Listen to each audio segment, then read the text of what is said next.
कुछ लोग अलग अलग पार्टियों के ज्वाइन करने जा रहे हैं जदयू। इन लोगों के नाम क्या है, नाम जान लीजिए। राजद के राघोपुर से पूर्व विधायक भोला राय, कांग्रेस विधायिका पूर्णिमा यादव, कांग्रेस विधायक सुदर्शन कुमार, रालोसपा प्रवक्ता अभिषेक झा। थोड़ा सा जो होता है रिवर्स, जब रिवर्स कुछ होता है तो उसका म्यूजिक डाला जाता है, वो म्यूजिक दिमाग में चलाइए और पीछे जाइए। अभिषेक झा के ऊपर आइए। सुदर्शन कुमार विधायक है कांग्रेस के, ये ज्वाइन करने जा रहे हैं जदयू। अब थोड़ा और फ्लैशबैक में जाइए, पुरनका पंचनामा का कोई किस्त निकाल के याद कीजिए। जब मैंने आपको कहा था कि नीतीश कुमार नीरज कुमार को तो चुनाव लड़ने के लिए भेज रहे हैं, जाइए स्नातक से चुनाव लड़िए, और अशोक चौधरी जो कि मनोनीत कोटे से थे उनको भी चुनाव लड़ने के लिए भेज रहे हैं कि जाइए आप भी चुनाव लड़िए। लेकिन उनको एमएलसी और टीचर कोटे से नहीं, बल्कि उनको विधायक के तौर पर चुनाव लड़ने के लिए भेजा जा रहा है। और ऐसे में संभावना जताई गई थी कि 2 ही सीट पर चुनाव लड़ सकते हैं वो, एक बंटी चौधरी यानी बंटी चौधरी जो कि सीट जमुई की है, और दूसरा कहां बरबीघा जो कि इनका गृह क्षेत्र है। और आने वाले समय में अब जो समीकरण बन रहा है, क्योंकि चुनाव लड़ने जाएंगे अलग अलग दलों के जो एमएलसीज हैं, चाहे वो मदन मोहन झा हो जो कि टीचर कोटे से आते हैं, चाहे स्नातक कोटे से आने वाले हों जो फिलहाल मंत्री भी हैं जदयू के नीरज कुमार, वो हो, इन सभी को चुनाव लड़ना पड़ेगा एमएलसी का।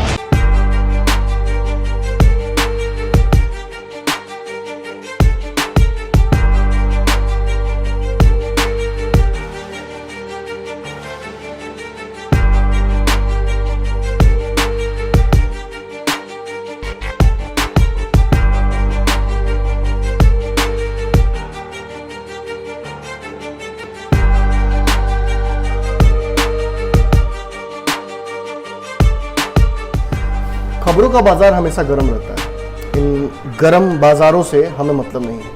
हम खबरों का बाजारीकरण नहीं करना चाहते। हम उन खबरों की तह तक पहुंचना चाहते हैं जिन खबरों की वजह से आपके जीवन पर असर पड़ता है। हम खबरों का पंचनामा करते हैं।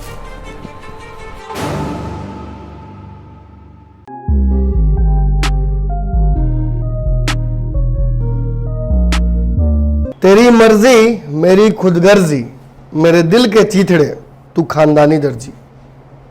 नमस्कार, स्वागत है आप सभी का। आज आप लोग बहुत खुश होंगे। खुश नहीं है तो हो जाइए, इसलिए हो जाइए क्योंकि ये पंचनामा 2 है। एक ही दिन में दो को पंचनामा, कल आधा मिला था, आज 2 को मिला है। और देखिए, जब आदमी खुश होता है ना तो चेहरा थोड़ा नूरानी हो जाता है, शरीर में थोड़ी जवानी बढ़ जाती है। और अगर विश्वास नहीं तो फ्रंट कैमरा मोबाइल को खोल के अपना मुँह देख लीजिए, इतना चकाचक लग रहा है ना भैया आपकी, कोई मैंने उसका दूसरा कोई सानी नहीं है। एक बार झुमका गिरा था ना, उसी टाइप का फीलिंग अभी आपको देख के हमको आ रहा है। लेकिन खैर, इस फीलिंग को अपने अंदर बचा के रखिए, क्योंकि 10 मिनट समय लेंगे, फ्री में कुछ नहीं मिलता है। समय इसलिए लेंगे क्योंकि एक और भविष्यवाणी मेरी सही हुई है। देखिए, अभी से थोड़ी देर बाद, मतलब ये वीडियो आप जब देख रहे होंगे तब तक वो वाकया हो चुका होगा, लेकिन फिर भी हम पास्ट टेंस में बात नहीं करेंगे। जो वाकया अभी होने जा रहा है वो ये है कि पूरा एकदम डिटेल निकाल के आपको दिखा देते हैं, तब विश्वास होगा आपको। कुछ लोग अलग अलग पार्टियों के ज्वाइन करने जा रहे हैं जदयू। इन लोगों के नाम क्या है, नाम जान लीजिए।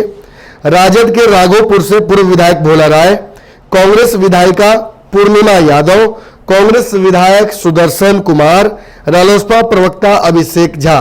थोड़ा सा जो होता है रिवर्स, जब रिवर्स कुछ होता है तो उसका म्यूजिक डाला जाता है, वो म्यूजिक दिमाग में चलाइए और पीछे जाइए। अभिषेक झा के ऊपर आइए। सुदर्शन कुमार विधायक है कांग्रेस के, ये ज्वाइन करने जा रहे हैं जदयू। अब अगर रिवर्स हो गए होंगे तो समझ लीजिए, फिर से सुनिए क्या मैंने कहा था। विधायक कांग्रेस के सुदर्शन कहाँ के विधायक हैं? बरबीघा के विधायक है। बरबीघा किसका प्रभाव क्षेत्र है? अशोक चौधरी का। अशोक चौधरी कौन है? नीतीश कुमार के मंत्री। नीतीश कुमार के मंत्री अशोक चौधरी और क्या है? एमएलसी, जो कि अब नहीं है। क्यों? क्योंकि उनकी एमएलसी की अवधि खत्म हो गई है। अब थोड़ा और फ्लैशबैक में जाइए, पुरनका पंचनामा का कोई किस्त निकाल के याद कीजिए। जब मैंने आपको कहा था कि नीतीश कुमार नीरज कुमार को तो चुनाव लड़ने के लिए भेज रहे हैं कि जाइए स्नातक से चुनाव लड़िए, और अशोक चौधरी जो कि मनोनीत कोटे से थे उनको भी चुनाव लड़ने के लिए भेज रहे हैं कि जाइए आप भी चुनाव लड़िए। लेकिन उनको एमएलसी और टीचर कोटे से नहीं, बल्कि उनको विधायक के तौर पर चुनाव लड़ने के लिए भेजा जा रहा है। और ऐसे में संभावना जताई गई थी कि 2 ही सीट पर चुनाव लड़ सकते हैं वो, एक बंटी चौधरी, यानी बंटी चौधरी जो कि सीट जमुई की है, और दूसरा कहां, बरबीघा, जो कि इनका गृह क्षेत्र है। अब बंटी चौधरी वाले मामले पर तो फिलहाल पानी डाल दिया गया, क्योंकि वो जो क्षेत्र है वहां पर अशोक चौधरी का प्रभाव नहीं है, और उस जगह पर जो सीटों का तालमेल है वो प्रॉपरली सही नहीं है इनके लायक। तो नीतीश कुमार ने इनको भेज दिया था, बरबीघा जाइए, चुनाव की तैयारी कीजिए, वहीं से चुनाव लड़िए और जीत कर आइए, फिर से मंत्री बना देंगे, आपको क्या दिक्कत है। लेकिन आपको बता दें कि नीतीश कुमार के पास 12 लोगों को एमएलसी बनाने की ताकत है गवर्नर कोटे से, लेकिन इसी कोटे में वो एडजस्ट नहीं करना चाहते हैं इस बार अशोक चौधरी को। उन्होंने साफ तौर पे कह दिया कि जाइए और प्रूव कीजिए। अब इस समीकरण को समझने का प्रयास कीजिएगा। अशोक चौधरी क्वारंटीन के दौरान, यानी पहले लॉकडाउन के दौरान, जब ललन सिंह और आरसीपी सिंह नीतीश कुमार से दूर चले गए थे, अपने अपने क्षेत्र में चले गए थे, क्वारंटीन हो गए थे, इस दौरान पटना में रहने का फायदा उठाते हुए नीतीश कुमार के बगल और अगल चले आए थे। यानी कि इस तरफ चले आए थे अशोक चौधरी और इस तरफ चले आए थे संजय झा। इन दोनों के आसपास होने की खबर हमने गलती से चला दी थी। अब ये खबर पहुंच गई कहीं ना कहीं आरसीपी सिंह के पास। आरसीपी सिंह पटना आए, एक मीटिंग कराई। उस मीटिंग में संगठन के विभिन्न मुद्दों पर चर्चा हो रही थी। उन्होंने साफ तौर पर कह दिया कि एमएलसी लड़ने की बात, एमएलसी बनाने की बात जो नीतीश कुमार जी आप कर रहे हैं सो तो सही है, लेकिन अशोक चौधरी तो जनाधार वाले नेता है, इनको तो चुनाव लड़कर प्रूव करना चाहिए कि ये नीतीश कुमार को मजबूत करने आए हैं। और आपको बता दें कि पूर्व में अशोक चौधरी वहां से एक बार हार ट्राई कर चुके हैं। एक बार तो जीते थे, लेकिन एक बार हार गए थे।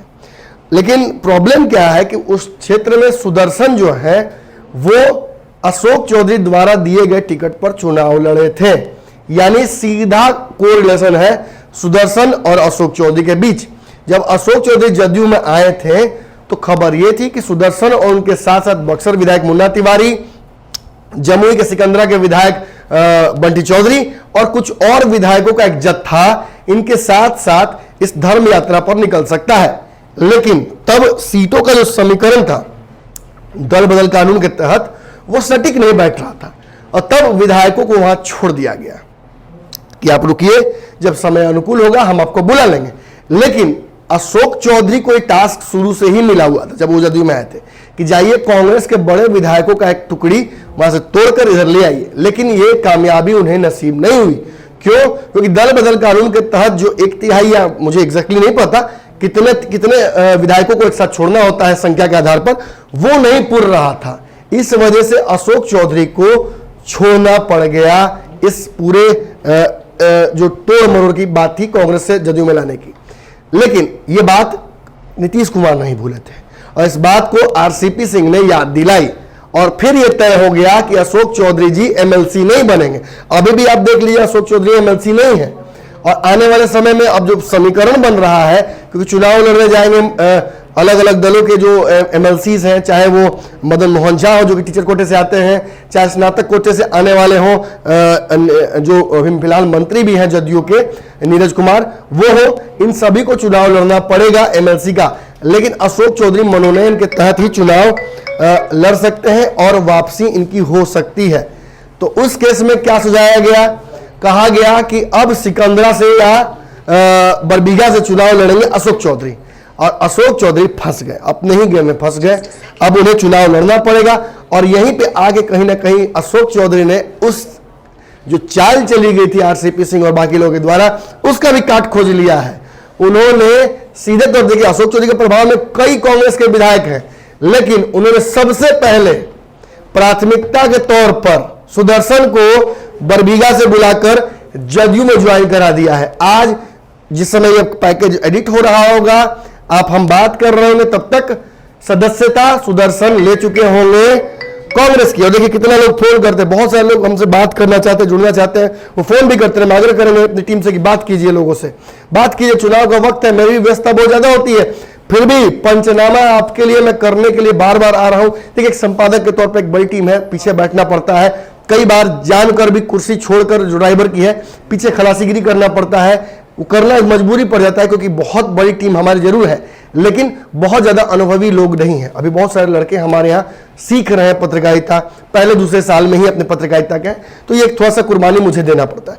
विषय पे आते हैं तो अशोक चौधरी कहीं ना कहीं अपने जो गेम में जिनको फंसाया जा रहा था उसका उन्होंने काट खोज लिया, एक लाठी से 2 सांप मार दिया।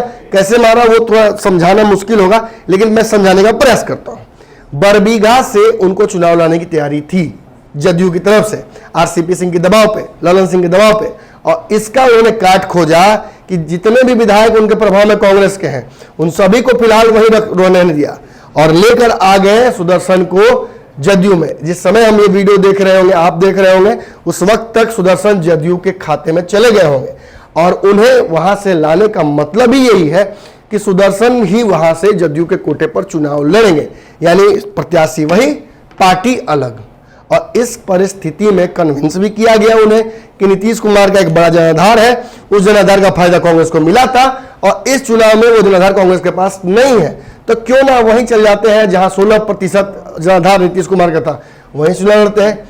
अब इस गेम से अशोक चौधरी ने तो एक चीज सेट कर लिया, उन्होंने अपने चुनाव लड़ने की संभावनाओं को फिलहाल खत्म करा दिया। अब बरबीघा से अगर अशोक चुनाव नहीं लड़ेंगे तो सिकंदरा से लड़ाने की कोई बात मैंने फिलहाल अभी ऐसी कोई संभावना नहीं दिख रही है और इसके लिए नीतीश कुमार तैयार भी नहीं है, क्योंकि ये कहीं ना कहीं खुद से किसी को आग में ढकेलने जैसा होगा।